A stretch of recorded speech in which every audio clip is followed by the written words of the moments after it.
Sans moi, vous ne pouvez rien faire. Jean 15, 5. Ce n'est que par la puissance de la résurrection que nous pouvons vaincre toutes les limitations, épreuves et tentations. Ce n'est que par elle que nous connaissons intimement le Seigneur Jésus. La connaissance intime de Dieu nous vient par la puissance de la résurrection. C'est pourquoi Paul n'aspirait pas à des visions, des songes ou des signes. Il ne désirait pas non plus être ravi au troisième ciel. Il aspirait à connaître Christ et la puissance de sa résurrection. Une telle foi ne peut pas être nôtre tant que subsistent en nous beaucoup de faiblesses. Après que nous aurons failli plusieurs fois, nous dirons « Oh Seigneur, je confesse que je ne suis pas bon. » Consciemment ou inconsciemment, nous dépendons de notre force, de notre sagesse ou de notre connaissance. Paul dit « Je meurs chaque jour » 1 Corinthiens 15, 31. En tant qu'être humain, nous demeurons faibles et cela malgré notre connaissance biblique, notre intelligence et nos bénédictions passées. Nous pensons pouvoir vaincre la tentation avec notre vieille nature. Chaque jour, nous sommes assaillis par le diable en pensée, en parole ou en acte.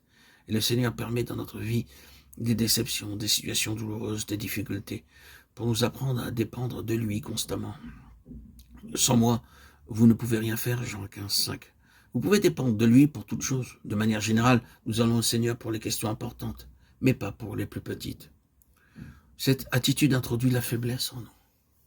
Nous devons recourir à la puissance de la résurrection pour les petites affaires aussi, pour chaque fardeau, chaque ministère et tout besoin.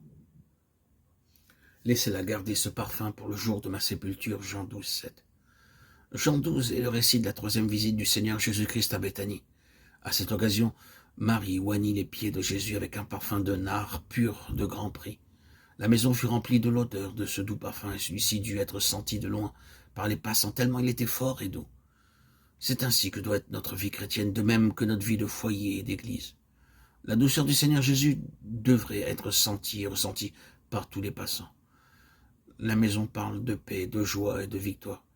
Mais avant, c'était une maison de tristesse, de larmes, d'incrédulité et de murmures quotidiens. Elle était devenue maintenant une maison de joie, de paix et de bonheur. Avant notre nouvelle naissance, nous sommes comme une maison de deuil et notre vie n'est que défaite, faiblesse et comme une maison de deuil. Elle est remplie de problèmes tout comme l'était Béthanie au chapitre 11. Il y a des foyers qui murmurent et se plaignent, tout comme ce foyer auparavant. Mais maintenant, c'est une maison de paix, de joie, une maison de communion, d'adoration, de victoire. Parce que sa puissance est entrée dans cette famille. Nous avons vu dans Jean 11 qu'ils expérimentèrent collectivement la puissance de la résurrection.